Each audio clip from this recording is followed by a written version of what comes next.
Hello everyone, welcome to BSP Pharmacy. I am Nikita Gupta, and as we started our subject Pharmacology First Unit 1 MCQs. जैसा कि हमने start किया था हमारा subject pharmacology और इसके हम MCQs को डिस्कस कर रहे थे। अभी तक हमने टोटल 100 MCQs जनरल फार्माकोलॉजी के डिस्कस कर लिए हैं। अब हम इसी में फर्दर कंटिन्यू करेंगे और रिमेनिंग जनरल फार्माकोलॉजी से जो एमसीक्यूज यहाँ पर बन सकते हैं most of the competition exams के अंदर, उनको हम यहाँ पर डिस्कस करेंगे।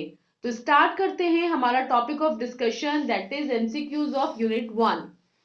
इसके अंदर हमारे पास फर्स्ट क्वेश्चन है, the science which deals with the drug and their action on the human body is called. Simply हमें यहाँ पे ये बताना है कि जो हमारी ड्रग्स हैं, ड्रग्स की ह्यूमन बॉडी पर जो रिएक्शंस होती हैं कि जब कोई ड्रग लेता है और उसका जो इफेक्ट आता है ह्यूमन बॉडी पर, उसको क्या बोलते हैं, वो सिंपली आती है आपकी फार्माकोलॉजी के अंदर। फार्माकोलॉजी का मतलब है pharma plus cology, pharma means drug, cology मतलब स्टडी, यानी कि फार्माकोलॉजी के अंदर ड्रग का जो इफेक्ट होता है उसे यहाँ पर स्टडी किया जाता है, इसे बोलते हैं फार्माकोलॉजी। ठीक है। फिजियोलॉजी का मतलब होता है बॉडी की काम करने की जो इंटरनल मैकेनिज्म है, उसको बोलते हैं फिजियोलॉजी। पैथोलॉजी का मतलब होता है डिजीज जो रहती है, डिजीज कोजिंग जो एजेंट्स होते हैं उनके मैकेनिज्म की स्टडी। माइक्रोबायोलॉजी कंसर्न है माइक्रोब्स से, कि माइक्रोब्स किस तरीके से होते हैं, कैसे काम करते हैं, कैसे उनकी मॉर्फोलॉजी होती है ना, कैसे उनकी फंक्शनिंग होती है, वो होती है आपकी माइक्रोबायोलॉजी। तो यहाँ पर आपसे पूछा है ड्रग और उनका ह्यूमन पर जो इफेक्ट है वो क्या किसके अंदर स्टडी किया जाता है, फार्माकोलॉजी के अंदर। तो करेक्ट आंसर हो गया आपका ऑप्शन नंबर सी। नेक्स्ट है क्वेश्चन नंबर 2। क्वेश्चन नंबर 2 क्या कह रहा है कि the study of absorption, distribution, metabolism and excretion is known as. Drug का जो अब्जॉर्प्शन, डिस्ट्रीब्यूशन, मेटाबॉलिज्म और एक्सक्रीशन यानी कि एडीएमई की स्टडी क्या कहलाती है, आप सभी को पता है क्या कहलाती है, फार्माकोकाइनेटिक्स। ठीक है, फार्माकोकाइनेटिक्स के अंदर क्या करते हैं, ड्रग की एडीएमई की स्टडी करते हैं। तो यहां पर आपका करेक्ट आंसर हो जाएगा pharmacokinetics, that is option number B. ठीक है, फार्मेसी के अंदर हम स्टडी करते हैं ड्रग्स के बारे में, फार्माकोडायनेमिक्स में हम स्टडी करते हैं ड्रग के मैकेनिज्म ऑफ एक्शन के बारे में कि किस तरीके से जो ड्रग है वो आपकी बॉडी के ऊपर यहाँ पर इफेक्ट देगी, उसको करते हैं फार्माकोडायनेमिक्स के अंदर। और एक होता है आपका फार्माकोपिया, जिसके अंदर मेंशन रहता है ड्रग की कंप्लीट स्टडी, है ना, ड्रग से रिलेटेड फुल्ली इंफॉर्मेशन, ड्रग के लिए जो स्टैंडर्ड्स यहाँ पर होंगे, स्टैंडर्डाइजेशन मेथड्स यहाँ पर मेंशन होते हैं फार्माकोपिया के अंदर। तो हमसे अभी पूछा था एडीएमई की स्टडी क्या कहलाती है, तो आंसर होगा आपका pharmacokinetics, that is option number B. Next, the question number 3 is that the science which is concerned with the study of mechanism of action of a drug and the pharmacological effects produced on the human body is known as। कि वो science जिसके अंदर हम क्या करते हैं, जो drug का एक्शन होता है, ड्रग का जो मैकेनिज्म ऑफ एक्शन होता है यानी कि फार्माकोडायनेमिक्स, और ड्रग के जो फार्माकोलॉजिकल एक्शंस होते हैं जो कि ह्यूमन बॉडी के ऊपर प्रोड्यूस होते हैं, ठीक है, उनकी स्टडी की जाती है, उस साइंस को क्या बोला जाता है, तो उसको बोलते हैं फार्माकोडायनेमिक्स। अभी मैंने जस्ट बताया था कि फार्माकोडायनेमिक्स के अंदर हम ड्रग के मैकेनिज्म ऑफ एक्शन और ड्रग के जो फार्माकोलॉजिकल एक्शंस होते हैं उनको स्टडी करते हैं। तो करेक्ट आंसर हो जाएगा आपका फार्माकोडायनेमिक्स। फार्माकोकाइनेटिक्स में हमने पढ़ लिया कि एडीएमई को डिस्कस करते हैं, टॉक्सिकोलॉजी में हम ड्रग के टॉक्सिक इफेक्ट्स को स्टडी करते हैं, और फार्माकोलॉजी फार्माकोडायनेमिक्स प्लस फार्माकोकाइनेटिक्स से मिलकर के आपके बनी होती है। Clear. Next is question number 4 जो कह रहा है कि a substance which is produced by or derived from a living organism that are used to kill the bacteria or prevent their multiplication is called. ठीक है, एक वो सबस्टांस जो किसी भी लिविंग ऑर्गेनिज्म से डराइव हुआ है, ठीक है, और किसी दूसरे बैक्टीरिया या किसी दूसरे जो माइक्रो ऑर्गेनिज्म होता है उसको किल करने के लिए या उसको प्रिवेंट करने के लिए, उसकी ग्रोथ को इनिबिट करने के लिए यूज किया जाता है, उसको क्या बोलते हैं, एंटीबायोटिक। एंटीबायोटिक की डेफिनेशन में ये होता है, एंटी मतलब अपोजिट, बायोटिक्स यानी कि बायोब्स के। तो एंटीबायोटिक्स बेसिकली वो सबस्टांस होते हैं जो बायोब्स यानी कि बैक्टीरिया, वायरस, फंगस या जो भी डिजीज कोजिंग एजेंट्स होते हैं, ठीक है, उनके अपोजिट काम करते हैं, उनको बोलते हैं एंटीबायोटिक्स। तो करेक्ट आंसर हो जाएगा आपका एंटीबायोटिक्स। अदर ऑप्शंस में आपके एंटीडोट, एंटीडोट बेसिकली जो भी आपके एक्शन है ना उसके अपोजिट एक्शन यहाँ पर दे करके उस टॉक्सिक इफेक्ट को यहाँ पर खत्म करते हैं। हार्मोन्स और एंजाइम्स तो आपकी इंटरनल बॉडी पर्सन चीजें होती है जो होम्योस्टेसिस मेंटेन करने का काम करती हैं, ठीक है। नेक्स्ट इज क्वेश्चन नंबर 5 जो कहता है कि drugs are excreted from the body through. Drug जो रहती है बॉडी से किसके थ्रू एक्सक्रीट आउट होती है? किडनी के थ्रू हाँ, ब्रेस्ट मिल्क के थ्रू हाँ, सलाइवा के थ्रू हाँ, स्वेट के थ्रू हाँ, बाइल के थ्रू हाँ, इंटेस्टाइन के थ्रू हाँ। तो ऑल ऑफ द अबव हाँ, इन सभी के थ्रू यहाँ पर होती है, बस जो प्रोपोर्शन होता है वो अलग अलग होता है कि जैसे सबसे ज्यादा जो अब्जॉर्प्शन होगा ड्रग का वो इंटेस्टाइन में होगा, सबसे ज्यादा एक्सक्रीशन जो होगा वो किडनी के अंदर होगा, है ना, और आपकी बाइल में सेकंड नंबर पे होगा, उसके बाद बहुत ही माइन्यूट अमाउंट में ब्रेस्ट मिल्क, सलाइवा और स्वेट के अंदर देखने को मिलेगा। परसेंटेज वाइज में यहाँ वेरी कर सकता है लेकिन होता तीनों सभी के थ्रू है ना। तो correct answer is all of the above. Next question is which of the following is in source of obtaining the drug. इनमें से कौन से वो सारे सोर्सेज हैं जिनसे ड्रग को ऑब्टेन किया जाता है? तो ड्रग को कई सारे सोर्सेज से ऑब्टेन किया जाता है, प्लांट से भी करते हैं, एनिमल से भी करते हैं, मिनरल्स से भी करते हैं, है ना, और आपके जो माइक्रो ऑर्गेनिजम्स होते हैं वहां से भी करते हैं। इसके अलावा भी और भी सोर्सेज हैं जैसे कि आपके जेनेटिक इंजीनियरिंग हो गया उससे भी सिंथेसाइज कर लेते हैं। तो डिफरेंट सोर्सेज होते हैं जिनसे ड्रग्स को ऑब्टेन किया जाता है। तो इसके अंदर जैसे एनिमल और प्लांट बिल्कुल सही, माइक्रो ऑर्गेनिज्म बिल्कुल सही, एंटीबायोटिक्स की बात हो जाएगी इसमें, सिंथेटिक ओरिजिन बिल्कुल सही। तो तीनों के थ्रू ही होगा, इस वजह से करेक्ट आंसर हो जाएगा हमारा all of the above, that is option number D. ठीक है। नेक्स्ट इज क्वेश्चन नंबर 7 जो कहता है कि rate of absorption of an drug is affected by. Drug की अब्जॉर्प्शन की जो रेट होती है ना किसी भी ड्रग के, वो किसके थ्रू अफेक्ट होती है? अब्जॉर्प्शन की रेट की बात हो रही है, ठीक है। रूट ऑफ ड्रग एडमिनिस्ट्रेशन बिल्कुल सही, कि जैसा रूट होगा उसके अकॉर्डिंग ही एडमिनिस्ट्रेशन होगा, है ना। Next is solubility of drug, बिल्कुल सही। ड्रग जिस तरीके जितनी सॉल्युबलाइज होगी उतनी ही अब्जॉर्ब होगी, तो सॉल्युबिलिटी पर भी इफेक्ट यहाँ पर अफेक्ट पड़ेगा। साइट ऑफ ड्रग एडमिनिस्ट्रेशन बिल्कुल सही, कि किस साइड से ड्रग का एडमिनिस्ट्रेशन हो रहा है। सबलिंगुअल होगी तो जल्दी अब्जॉर्ब होगी, रेक्टल रूट से जल्दी होगी, है ना, लेकिन ओरली रूट से कम यहाँ पर डिले धीरे धीरे अब्जॉर्ब होगी। तो रूट ऑफ एडमिनिस्ट्रेशन यहाँ पर मैटर करता है, साइट ऑफ एडमिनिस्ट्रेशन मैटर करता है, और ड्रग की सॉलिबिलिटी भी मैटर करती है ड्रग की अब्जॉर्प्शन के अंदर। तो तीनों ऑप्शन आपके यहाँ पर इंपॉर्टेंट फैक्टर होंगे, इसलिए करेक्ट आंसर हो जाएगा आपका all of the above. Next question is that putting a drug in a liquid form into the body cavity or body orifice is known as। किसी भी ड्रग को लिक्विड फॉर्म में body cavity के अंदर या बॉडी ऑरिफिस के अंदर put करना, इंसर्ट करवाना क्या कहलाता है? ऑप्शन इज इनहेलेशन, इनस्टिलेशन, इंसर्शन और इंसपलेशन।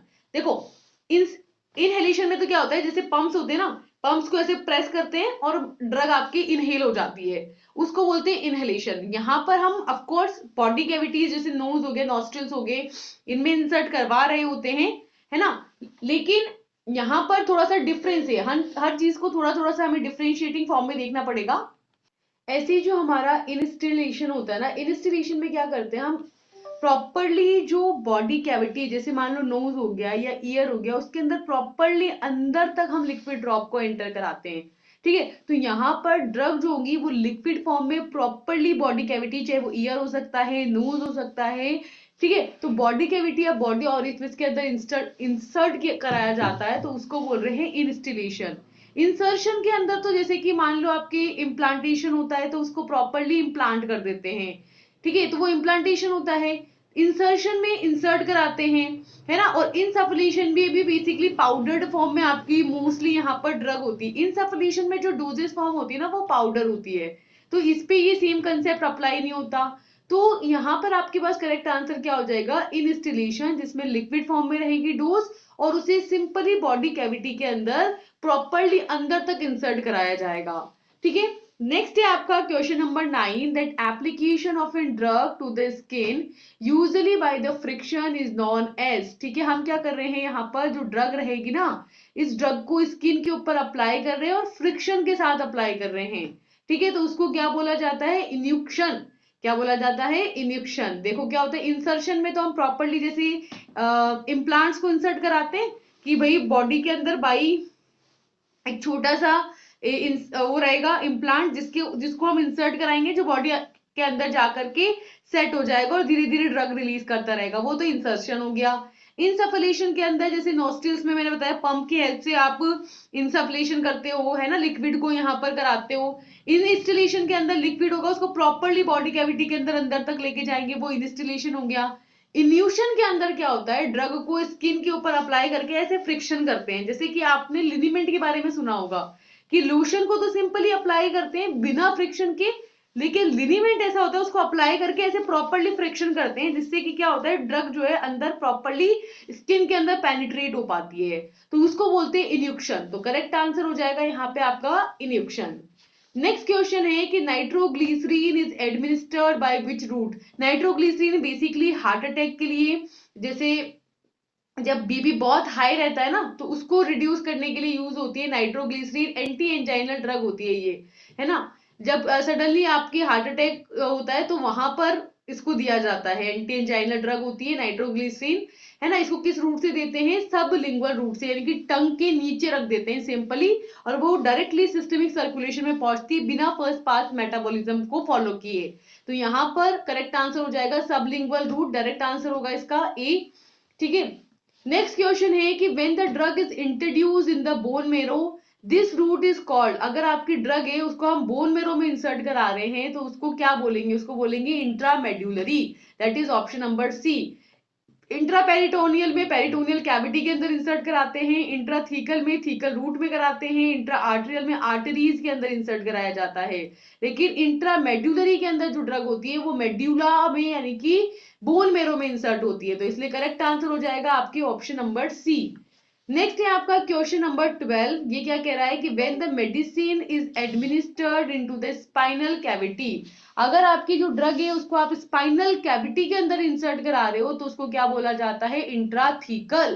ठीक है, तो this route is called as intrathecal. Intrathecal के अंदर जो ड्रग होती है वो आपके स्पाइनल कैविटी के अंदर इंसर्ट होती है।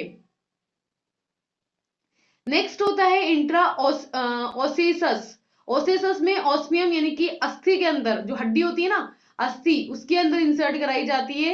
नेक्स्ट होता है इंट्रा पेरिटोनियल, इसमें पेरिटोनियल कैविटी में इंसर्ट होती है। इंट्रा कार्डियक, इसके अंदर जो कार्डियक कैविटीज होती है उनके अंदर इंसर्ट होती है। ठीक है, तो यहां पर आपकी जो मेडिसिन होगी वो स्पाइनल कैविटी के अंदर इंसर्ट होगी, और इसको क्या बोलते हैं, इंट्राथीकल। ठीक है। नेक्स्ट आपका क्वेश्चन है that test dose of penicillin is administered by which of the following route, की जो आपकी पेनिसिलिन की जो टेस्ट डोज होगी उसको किस रूट से ले सकते हैं। पेनिसिलिन वैसे तो, जस्ट अ सेकेंड। सो जैसे कि आपको पता है कि पेनिसिलिन जो होती है ना वो हर एक डोजेस फॉर्म में होती है, टैबलेट फॉर्म में भी होती है, कैप्सूल फॉर्म में भी होती है ना। अब हमको यहाँ पे बोला है कि जब हम पेनिसिलिन की टेस्टिंग कर रहे होते हैं ना, जब हम उसकी टेस्ट डोज बना रहे होते हैं, तब हम किस रूट से उसको देते हैं। तो पेनिसिलिन के साथ ना एक मेजर प्रॉब्लम ये होती है कि ये ना पर्सन स्पेसिफिक होती है, यानी कि ये क्या कर देती है, एलर्जी यहाँ पर कर देती है ना। तो इसीलिए हमेशा पेनिसिलिन को देने से पहले क्या किया जाता है, पैच टेस्ट लगाया जाता है। पैच टेस्ट में क्या करते हैं, हम देखते हैं कि ये जो पेनिसिलिन है ये हमारे जो भी पेशेंट है उसके लिए सुटेबल है या नहीं। तो यहाँ पर कहाँ पे उसको दिया जाता है, इंट्राडर्मल। बेसिकली पैच टेस्ट कहाँ पे लगाते हैं, स्किन पे लगाते हैं, है ना। और स्किन में वो ड्रग कहाँ पे सबसे पहले ऑब्जर्व होती है, डर्मिस लेयर में। इसी वजह से यहाँ पे बोल रहे हैं कि टेस्ट डोज जो होती है वो कहाँ पर इंसर्ट की जाती है, तो इंट्राडर्मल एडमिनिस्ट्रेशन होता है यहाँ पर। ठीक है, तो करेक्ट आंसर हो जाएगा इंट्राडर्मल। नेक्स्ट क्वेश्चन है that which when a drug is administered through the layer of skin into the areolar tissue then it is known as। अगर आपकी जो ड्रग है, ठीक है, वो आप स्किन की लेयर्स के थ्रू एरियोलर टिश्यूज के अंदर इंसर्ट करा रहे हो तो उस तरीके के ड्रग एडमिनिस्ट्रेशन को क्या बोला जाएगा। देखो स्किन की लेयर के थ्रू करा रहे हो तो डर्मिस में भी जाएगी वो, है ना, एपिडर्मिस में, डर्मिस में, सबक्यूटेनियस में, और देन फिर आपकी सिस्टमिक सर्कुलेशन में पहुंचेगी। यहाँ पे आर्टरीज का और मसल्स का तो कोई रोल नहीं है, तो इंट्रा मसल और इंट्रा आर्टरियल तो कैंसिल हो गया। अब डर्मिस की और सबक्यूटेनियस की बात है तो यहाँ पर ये कह रहे हैं कि कहाँ जा रही है ये, एरियोलर टिश्यूज के अंदर, यानी कि जहां पर एरियोलर टिश्यूज प्रेजेंट होंगे। तो डर्मिस लेयर के अंदर एरियोलर टिश्यूज नहीं प्रेजेंट होते, कहां पे प्रेजेंट होते हैं, सबक्यूटेनियस लेयर में। इसलिए आपका करेक्ट आंसर क्या हो जाएगा, C, that is subcutaneous administration. Next question है कि in order to administer a drug safely a nurse should know to read which of the following fact in the order in a drug order, कि अगर हमको एक drug को safely administer कराना है in case, है ना, तो ड्रग को क्या पढ़ना चाहिए, क्या पता होना चाहिए।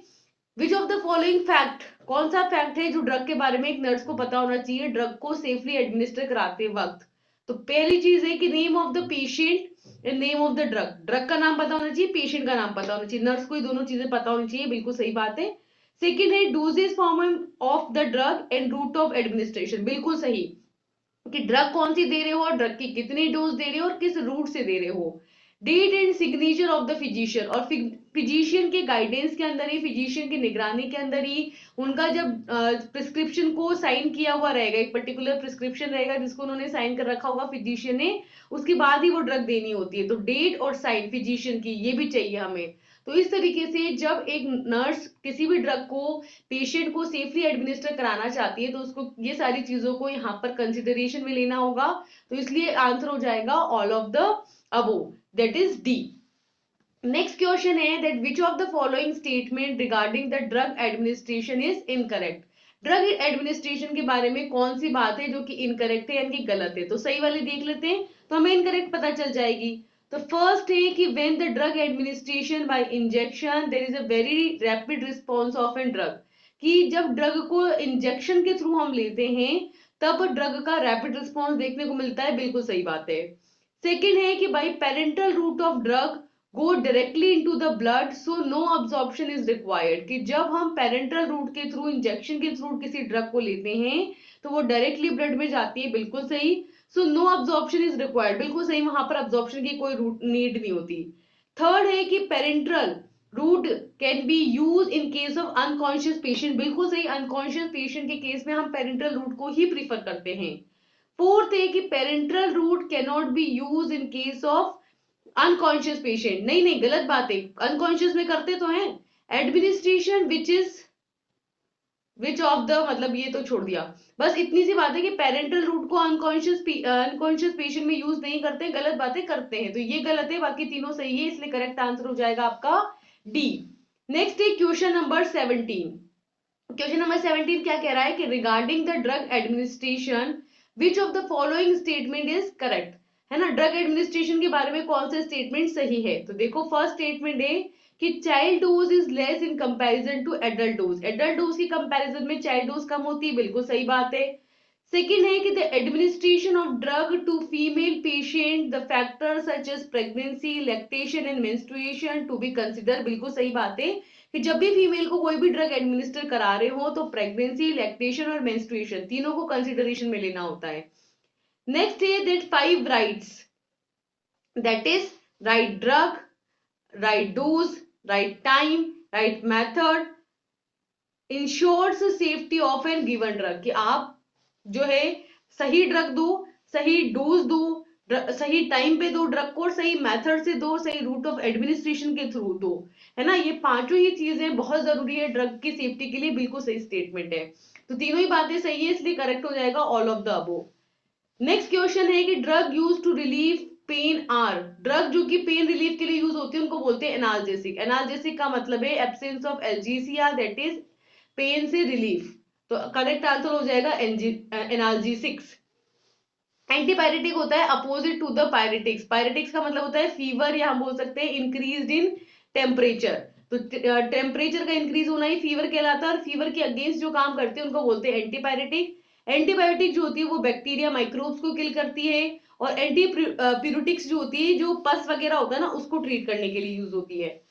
नेक्स्ट है question number 19, the drug which help in reducing fever are, drug जो कि फीवर को रिड्यूस करने का काम आती है, अभी जस्ट मैंने बताया एंटीपायरेटिक बोलते हैं उनको। तो करेक्ट आंसर हो जाएगा आपका सी, एंटीपायरेटिक, एनाल्जेसिक पेन के लिए, एंटी इन्फ्लेमेटरी इन्फ्लेमेशन के लिए, और एंटीसेप्टिक माइक्रोब्स को किल करने के लिए, जैसे कि डिटॉल, अगर कहीं लग गई है चोट तो सबसे पहले एंटीसेप्टिक लगाएंगे घाव पर, ताकि जो भी माइक्रोब्स वहां पर प्रेजेंट है वो सबसे पहले रिमूव हो जाए। नेक्स्ट क्वेश्चन है question number 20, that the drug use to prevent or treat the convergence in the epileptic patient is, वो ड्रग्स जो कि जो एपिलेप्टिक पेशेंट्स होते हैं उनमें एपिलेप्टिक पेशेंट्स है, मतलब कि कन्वर्जन की कंडीशन है, तो उस कंडीशन को ट्रीट करने के लिए, प्रिवेंट करने के लिए यूज होती है। यानी एपिलेप्सी की ट्रीटमेंट के लिए कौन सी ड्रग यूज करेंगे? एंटी एपिलेप्टिक, या फिर हम बोल सकते हैं एंटी कन्वर्जेंट। तो correct answer is D. Anti histaminic allergy condition में, एंटी कोगुलेंट जब हमें ब्लड को कोगुलेट नहीं करवाना है, होने से रोकना है, उसके लिए, एनेस्थेटिक्स जब हमें पेशेंट को अनकॉन्शियस करना है तो एनेस्थेटिक। ठीक है, और बाकी हमसे कन्वर्जन में किसको यूज करेंगे? एंटी कन्वर्जेंट्स को। नेक्स्ट क्वेश्चन है कि substance use to counteract the effect of poison, वो सबस्टांस जो कि पॉइजन के इफेक्ट को काउंटरएक्ट करते हैं, क्या कहलाते हैं? एंटीडोट। ऑलरेडी डिस्कस कर चुके हैं हम। ठीक है, तो उनको कहते हैं हम एंटीडोट। एंटीट्रूसिव खांसी के लिए होते हैं, एंटी इन्फ्लेमेटरी इन्फ्लेमेशन के लिए, ट्रीटमेंट के लिए, और अनेस्थेटिक्स जो होते हैं वो अनेस्थीसिया जब देते हैं, पेशेंट को अनकॉन्शियस बनाना है, मतलब अनकॉन्शियस मतलब कि उसको दर्द महसूस ना हो, पेन फील ना हो बिल्कुल भी, उसके लिए देते हैं अनेस्थेटिक। क्योंकि दो टाइप के होते हैं ना, लोकल और सिस्टमिक। लोकल के अंदर तो पर्टिकुलर हाथ को सुन करेंगे या जहां पर भी अप्लाई करें उसको सुन करेंगे, और सिस्टमिक के अंदर पूरी बॉडी को ही अनकॉन्शियस कर दिया जाता है। नेक्स्ट है question number 22, that drug use to destroy और एक्सपेल द वर्म, वो ड्रग जो कि वर्म्स जो होते हैं ना, कीड़े मकोड़े, उनको डिस्ट्रॉय करने के लिए, बाहर निकालने के लिए यूज होती है, वो होती है आपके एंटी हेलमिंथिक्स। एंटी मतलब अपोजिट, हेलमिंथ के जो अपोजिट है वो है एंटी हेलमिंथिक्स। ये जो होते हैं वर्म्स को यहाँ पर अपोज करते हैं, डिस्ट्रॉय कर देते हैं। एंटीबायोटिक्स माइक्रोब्स के अगेंस्ट काम करते हैं, एंटी इंफ्लेमेटरी इन्फ्लेमेशन को ट्रीट करते हैं, और एंटीप्यूरिटिक्स पस को ठीक करते हैं। थर्ड है question number 23, that a drug that relieve itching, वो ड्रग जो कि ईचिंग के ट्रीटमेंट के लिए यूज होती है। ईचिंग कब होती है? जब पस हो रही होती है, खुजली हो रही होती है ना। तो यहाँ पर करेक्ट आंसर हो जाएगा आपके एंटीप्यूरिटिक्स, जो कि पस के ट्रीटमेंट के लिए यूज होगा। Correct answer is option number B. Antiseptic, जैसे कि बताया मैंने आपको कि कहीं चोट लग जाए, घाव लग जाए, तो सबसे पहले एंटीसेप्टिक लगाते हैं, वहां पर जो भी माइक्रोब है, बैक्टीरिया, वायरस, उनको किल करने के लिए, उनको रिमूव करने के लिए, ताकि घाव और ज्यादा ना फैले। एंटी इन्फेक्टिव, इन्फेक्शन की ट्रीटमेंट के लिए, एंटी इन्फ्लेमेटरी, इन्फ्लेमेशन की ट्रीटमेंट के लिए। नेक्स्ट है question number 24, in this the drug which are use to prevent or relieve nausea and vomiting, drug जो कि नोजिया और जो वॉमिटिंग की कंडीशन है उसको होने से रोकने के लिए, उसे रिलीफ दिलाने के लिए यूज होती है ना। मतलब नोजिया की जो वॉमिटिंग, मतलब वॉमिटिंग जैसा मन कर रहा होता है ना, तो उसको रोकती है। तो इमिटिक्स तो उल्टी करवाते हैं, और एंटी इमिटिक्स उल्टी को होने से रोक देते हैं। तो वॉमिटिंग करने से, उल्टी करने से कौन रोकते हैं? एंटी इमिटिक्स। तो करेक्ट आंसर इज एंटी इमिटिक। इमिटिक वो होते हैं जो उल्टी करवा देते हैं, जब कोई पॉइजन वगैरह ले लेता है ना, तो उस टाइम पे उल्टी करवाना चाहते हैं हम, तब इमिटिक्स देते हैं। एंटी डायरियल, डायरिया को अपोज करते हैं। स्टेरॉइड्स तो अलग हो गया है ना, मसल मास इंक्रीज करने का काम करते हैं। Question number 25, an agent which is used to increase the level of hemoglobin contained in the blood, वो एजेंट जो कि ब्लड में प्रेजेंट हीमोग्लोबिन का जो लेवल है उसको इंक्रीज करने का काम करते हैं। हीमोग्लोबिन का लेवल कौन बढ़ा देगा? हिमेटेनिक्स, बिल्कुल सही। हिमेटेनिक्स की डेफिनेशन ये कहती है कि जो क्या करेंगे, हिमेटेनिक्स हीमोग्लोबिन के लेवल को बढ़ा देंगे। होम्योस्टेसिस, जो बॉडी के अंदर होम्योस्टेसिस संतुलन को मेंटेन करते हैं, ग्लूकोज का लेवल बढ़ जाए तो कम कर देते हैं, कम हो जाए तो ज्यादा कर देते हैं, टेम्परेचर ज्यादा हो जाए तो कम कर देते हैं, कम हो जाए तो ज्यादा कर देते हैं, यानी कि एक बैलेंस बनाए रखते हैं, उसको बोलते हैं होम्योस्टेटिक्स। और आपके ऑक्सीटोसिस, ये भी क्या करते हैं? बेसिकली कॉन्ट्रेक्शन रिलैक्सेशन के अंदर हेल्प करते हैं। तो ऑल ऑफ द अबव नहीं। तो correct answer is hematinics, option number A. Next है question number 26, that drugs which are use to increase the urine output, वो ड्रग्स जो कि यूरिन के आउटपुट को बढ़ा देती हैं। Anti hypertensive, diuretics, anti diuretic, none of the above. Anti hypertensive तो बेसिकली जो बीपी की कंडीशन है ना, उसको ट्रीट करने के काम आती है, बीपी को कम करती है। डायूरेटिक्स जो रहती है यूरेसिस को, यानी यूरिन आउटपुट को बढ़ा देते हैं। तो करेक्ट आंसर तो ऑप्शन नंबर बी हो गया। और एंटी डायूरेटिक यूरिन के आउटपुट को कम कर देते हैं। ठीक है, और नन ऑफ द वो कुछ नहीं है, तो इसलिए correct answer is B, diuretics. Question number 27 कह रहा है कि drug which dilate the blood vessels, blood vessels को डायलेट कर देते हैं, and use to lower the blood pressure, और ब्लड प्रेशर को कम कर देते हैं। बहुत इजी है, वेसल्स को डायलेट कर रहा है तो vasodilator. Correct answer is option number A. Second is vasoconstrictor, vessels को कॉन्स्ट्रिक्ट करके ब्लड प्रेशर को बढ़ा देगा। मायोसिस और माइड्रियाटिक्स, माइड्रियाटिक्स जो आंखों की पुतलियों को बढ़ा देते हैं, मायोटिक्स जो आंखों की पुतलियों को छोटा कर देते हैं। Next is question number 28, that the cardiotonics are the drug which are used to, cardiotonics basically वो होते हैं जो कि कार्डियो यानी कि हार्ट पर काम करते हैं, और क्या करते हैं हार्ट पर, टॉनिक्स, यानी कि जो हार्ट की मसल्स होती हैं उसको कॉन्ट्रैक्ट करके ब्लड वेसल्स को, सॉरी, जो हार्ट रेट होती है उसको इंक्रीज कर देते हैं। तो कार्डियोटोनिक्स बेसिकली वो ड्रग्स होती हैं जो हार्ट रेट को यहाँ पर इंक्रीज कर देती हैं और हार्ट मसल्स को कॉन्ट्रैक्ट करती हैं। अदर ऑप्शन है कि ट्रीट डिस अरिथमिया, अरिथमिया का इसका कोई रिलेशन नहीं है। Treat inflammatory disease of heart, heart की इन्फ्लेमेटरी डिजीज को भी नहीं ट्रीट करती है, सिर्फ हार्ट रेट को यहाँ पर इंक्रीज करके जो हार्ट की कार्डियक मसल्स होती है उनका कॉन्ट्रैक्शन करती है। तो correct answer is C. Next question is anxiolytics are the drug, anxio मतलब एंजाइटी और लाइटिक्स मतलब तोड़ देना, यानी कि वो ड्रग जो कि एंजाइटी को तोड़ देगी, खत्म कर देगी, रिलीफ दिलाएगी एंजाइटी से, वो क्या कहलाती है, एंजियोलाइटिक्स कहलाती हैं। तो एंजियोलाइटिक्स बेसिकली वो ड्रग होती है जो क्या करती है, एंजाइटी से रिलीफ देती है। तो correct answer is to relieve the anxiety. ठीक है, और अदर ऑप्शन है टू ट्रीट द डिप्रेशन, जो डिप्रेशन को ट्रीट करेंगी क्या कहलाएगी, एंटी डिप्रेसेंट्स कहलाएंगी। टू इंड्यूस द स्लीप, जो स्लीप इंड्यूस करती है उनको बोलते हैं सेडेटिव हिप्नोटिक्स। ठीक है, और नन ऑफ दो तो कुछ है ही नहीं, तो correct answer is B. Next है question number 30, that the mydriatics are the drug, mydriatics जैसे कि मैंने बताया, माइड्रियाटिक क्या करेंगे, आंखों की पुतलियों को बड़ा कर देंगे और मायोटिक्स छोटा कर देंगे। तो माइड्रियाटिक्स तो क्या करते हैं, डायलेट कर देते हैं, dilate the pupil of the eye, eye की जो पीपल है उसको डायलेट कर देते हैं। कॉन्स्ट्रिक्ट कौन करता है, मायोटिक्स। और ब्लड वेसल्स को कौन डायलेट करता है, आपके वेसोडाइलेटर, और कॉन्स्ट्रिक्ट कौन करता है, वेसो कॉन्स्ट्रिक्टर। ठीक है, नेक्स्ट क्वेश्चन है कि मायोटिक्स आर द ड्रग, मायोटिक्स इसके अपोजिट हो जाएगा, वो क्या करेगा, आईज की जो पीपल रहेगी उसको कॉन्स्ट्रिक्ट कर देगा। तो option number A is correct, that constrict the pupil of the eye, opposite हो गया नेक्स्ट लास्ट क्वेश्चन के।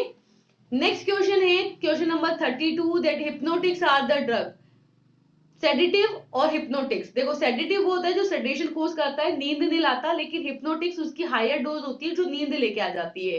तो हिप्नोटिक्स वो होते हैं जो वो इंड्यूस करते हैं स्लीप, नींद लेकर के आते हैं। ठीक है, जो एंजाइटी से रिलीफ दिलाते हैं एंटी एंजियोलाइटिक्स कहलाते हैं या एंटी एंजाइटी ड्रग्स कहलाते हैं। Reduce the muscle tone and causes muscle relaxation, और जो मसल टोन को रिलैक्स करके मसल्स को रिलैक्स करते हैं उनको बोलते हैं हम मसल रिलैक्सेंट्स। ठीक है, ऑल ऑफ द वो होगा ही नहीं। Question number 34, that galactagogues is a drug which is use for increase the breast milk secretion. तो गैलेक्टो मतलब गैलेक्टोज हो गया, और सिक्रीशन इंक्रीज, गैलेक्टोज किसमें प्रेजेंट है, मिल्क में। तो क्योंकि आपको पता है कि ग्लूकोज प्लस गैलेक्टोज इस किसका एग्जाम्पल है, मिल्क का, तो इसीलिए यहाँ पर आप ऐसे भी ध्यान रख सकते हैं कि गैलेक्टो बोला है, यानी कि गैलेक्टो किससे रिलेटेड है, मिल्क से। तो यहाँ पर मदर मिल्क से आ जाएगा इसका रिलेशन कि ये क्या करते हैं, ब्रेस्ट मिल्क का सिक्रीशन को इंक्रीज कर देते हैं। ब्लड ग्लूकोज लेवल इंक्रीज करने का काम है आपकी ग्लूकागोन को, और इंसुलिन ब्लड ग्लूकोज लेवल को कम कर देता है, इंसुलिन तो कम कर देता है, ग्लूकागोन बढ़ा देता है, और इंसुलिन की कमी जब हो जाती है तब भी ब्लड ग्लूकोज लेवल यहाँ बढ़ जाता है। ठीक है, इंक्रीज एपेटाइट, वो एपेटाइट स्टिमुलेंट्स होते हैं। नेक्स्ट है which vitamin is also known as anti sterility vitamin, किस विटामिन को एंटी स्टेरिलिटी विटामिन बोला जाता है, तो आंसर है विटामिन ए।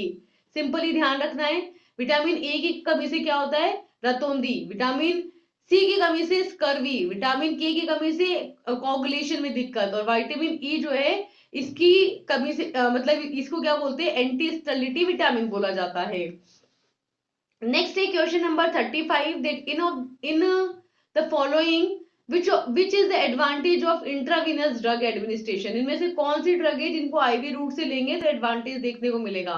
आईवी रूट जो है ना उसके अंदर ड्रग को सीधा कहां पे इंसर्ट कराया जाता है, वेन्स के अंदर इंसर्ट कराया जाता है। So these are useful in the emergency condition, बिल्कुल सही बात है, इमरजेंसी कंडीशन में यूज करते हैं इसको। Large volume of solution can be administered, इसके थ्रू आप एक लार्ज वॉल्यूम को भी एडमिनिस्टर करा सकते हो। So there is a very rapid response of a drug, बिल्कुल सही, इसकी वजह से आपको ड्रग का एक रैपिड रिस्पॉन्स देखने को मिलता है। तो करेक्ट आंसर हो जाएगा आपका all of the above. Next question है that in the intra articular route of drug administration injection is given into, जो इंट्रा आर्टिकुलर ड्रग होती है आर्टिकुलर्स में यानी कि जॉइंट्स में यहाँ पर ड्रग दी जाएगी। तो यही पूछ रहा है कि कहां पर देते हैं, तो जॉइंट्स में। तो करेक्ट आंसर इज सी। ठीक है, आर्टरीज में देंगे तो इंट्रा आर्ट्रियल, और आर्ट्रिया में नहीं देते, और आर्ट्रियोलर एरियोलर में भी नहीं देते इसमें। नेक्स्ट क्वेश्चन है 37 that in which of the following the disadvantage of IV route. IV route की मेन डिसएडवांटेज में ये आता है कि अगर आपने एक बार डोज दे दी तो आप वापस से ना उसको निकाल नहीं सकते, है ना। If excess dose once injected drug can not be taken back, कि अगर आपने एक बार ज्यादा डोज इंजेक्ट करवा दी तो वापस नहीं निकाल सकते, यही सबसे बड़ा डिसएडवांटेज है। दूसरा है कि only train person can use this, खुद नहीं लगा सकते अपने, आपको किसी ट्रेनी पर्सन की जरूरत पड़ेगी। तीसरा है कि possibility of induction of infection, ये तो बहुत कम चांसेस है वैसे कि आपके इन्फेक्शन होने के चांसेस होगी, क्योंकि कोई ट्रेन पर्सन कर रहा है ना, तो वो इन्फेक्शन नहीं होने देगा मोस्टली, तो इसलिए इन्फेक्शन होने के चांसेस जैसे कम होते हैं, पर हाँ प्रोबेबिलिटी होती है इसकी भी, इसलिए ये भी करेक्ट हो जाएगा। तो इसलिए correct answer is all of the above. Question number 38 ये कह रहा है कि in an unconscious patient which is preferred route of drug administration, कि अगर कोई पर्सन है जो अनकॉन्शियस है, यानी कि वो सोचने समझने की शक्ति नहीं है अभी उसके अंदर, तो फिर कौन सा रूट से देंगे, इंजेक्शन देंगे भाई वहां पे, है ना। ओरली देंगे नहीं, इनहेल कराएंगे नहीं, एंटरल रूट यानी कि जीआई रूट से देंगे नहीं, इंट्रावीनस देंगे, बिल्कुल सही, आईवी रूट से देंगे, इंजेक्शन लगा देंगे सीधा। नेक्स्ट है question number 39 that which of the following is N complication of injection. Injection के साथ कॉम्प्लिकेशन क्या होती है, मैंने बताया ना, एक बार ज्यादा इंसर्ट करा दिया तो वापस निकाल नहीं सकते। इन्फेक्शन हो सकता है, हाँ चांसेस है क्योंकि सीधा रप्चर कर रही है। पायरोजेनिक रिएक्शन हो सकती है क्योंकि बैक्टीरिया वायरस अगर इंसर्ट कर गए तो पायरोजेनिक रिएक्शन हो सकती है। टिश्यू ट्रोमा, बिल्कुल ऑब्वियस सी बात है क्योंकि टिश्यूज को रप्चर करके ही तो इंजेक्शन पहुंच रहा है ना अंदर, तो टिश्यू ट्रोमा होगा, बिल्कुल सही है। तो correct answer is all of the above. Next है question number 40 that repetitive injection on the same spot can, अगर आप सेम स्पॉट पर एक ही जगह पर बार बार इंजेक्शन लगाओगे तो क्या होगा, वो पर्टिकुलर जगह जो होगी ना वहां पे थोड़ी सी दिक्कत हो सकती है कि इंजरी हो जाएगी। In duration of skin and scar formation, बिल्कुल सही है कि वहां पर स्किन जो है उस पर बार बार इंजेक्शन लगाओगे तो बड़ा सा छेद हो जाएगा और स्कार भी हो सकते हैं, है ना। मतलब एक बड़ा घाव भी हो सकता है। इंजरी टू द नर्व्स, उस पर्टिकुलर एरिया की नर्व्स इंजर्ड हो सकती है। नेक्स्ट है injury to the walls of the blood vessel, कि भाई जो ब्लड वेसल्स है आपकी, ठीक है, उसकी जो वॉल्स रहेंगी, दीवारें रहेंगी, वो इंजर्ड हो सकती हैं, बिल्कुल सही बात है। तो correct answer is all of the, वो सारी चीजें हो सकती हैं। नेक्स्ट क्वेश्चन है कि selection of the site of injection depends upon, जो साइट ऑफ इंजेक्शन होगा ना वो किस पर डिपेंड करेगा, वो इस बात पे डिपेंड करेगा कि आपको कितना जल्दी इफेक्ट चाहिए, किस तरीके की डोजेस फॉर्म में, कौन सी ड्रग है ना, बहुत सारी चीजों पे डिपेंड करता है। जैसे कि route ordered by the physician, physician ने जो रूट बताया है उस पर डिपेंड करेगा, सही बात है। Quantity of medication to be given, कितनी क्वांटिटी आपको देनी है दवाई की, उस पर भी डिपेंड करेगा, बिल्कुल सही बात है। Characteristics of the medication to be given, और जो मेडिसिन आप दे रहे हो उसके कैरेक्टरिस्टिक फीचर्स पर डिपेंड करेगा, बिल्कुल सही बात है। तो correct answer is all of the above. Next is question number 22 जो कहता है कि 5% of glucose saline mean, glucose saline के 5% का क्या मतलब होता है। 5% का मतलब है 100 ml के अंदर 5 ग्राम आपका ग्लूकोज है। So each 100 ml contains 5 gram of glucose, ये तो इसमें भी बोला है, इसमें भी बोला है, इसमें भी बोला है, इसमें भी बोला है, ये वाला गलत हो गया कि 0.5 ग्राम है ना। अब आगे क्या बोल रहा है कि सलाइन बोला है, सलाइन, ये तो ग्लूकोज हो गया, और सलाइन, सलाइन का मतलब हो गया NaCl, यानी कि सोडियम क्लोराइड भी रहेगा इसके अंदर। तो 5 ग्राम तो ग्लूकोज रहेगा, और आपकी 0.9 ग्राम यहां पर रहेगा सोडियम क्लोराइड यानी कि NaCl।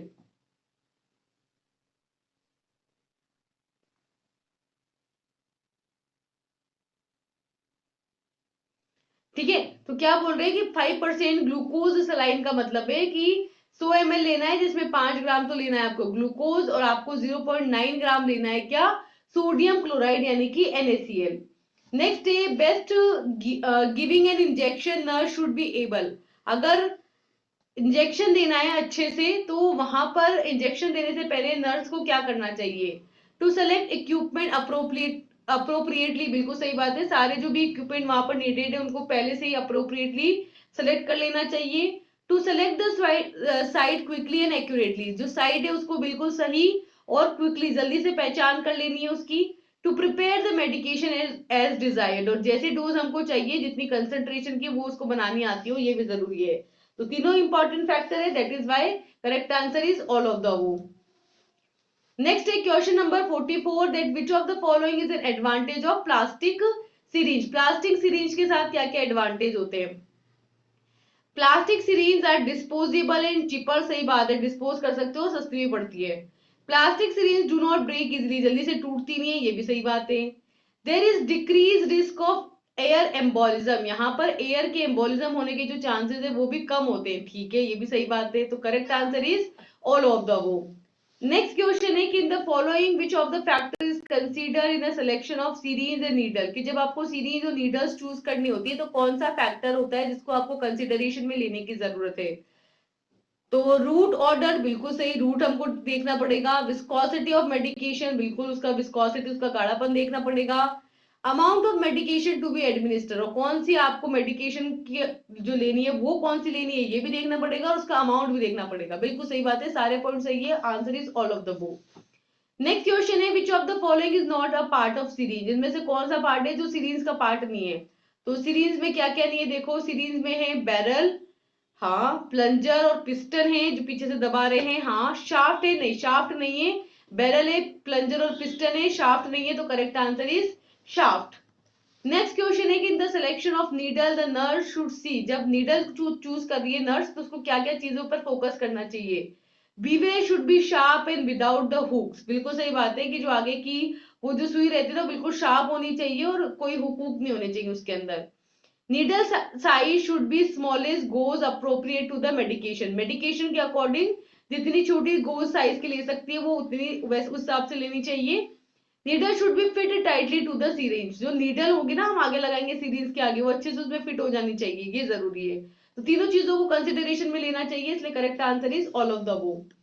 नेक्स्ट क्वेश्चन है which fact is true about the paracetamol, paracetamol के बारे में कौन सी बात सही है, कि एनाल्जेसिक है, हाँ, एंटीबायोटिक है, हाँ, वीक एंटी इंफ्लेमेटरी प्रॉपर्टीज है, हाँ, it is hepatotoxic in large dose, अगर ज्यादा डोज में ले लोगे तो लीवर को डैमेज कर देगी, हाँ, तो correct answer is all of the वो।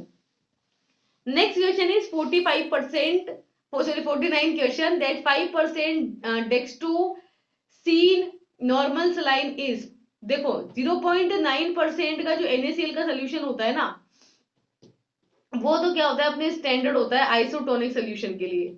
अब क्या बोल रहे हैं यहाँ पर 5% है, यानी कि कंसेंट्रेशन हमने ज्यादा कर दी तो टोनिसिटी भी ज्यादा हो जाएगी, तो इसलिए आंसर हो जाएगा हाइपरटोनिक सोल्यूशन है ये।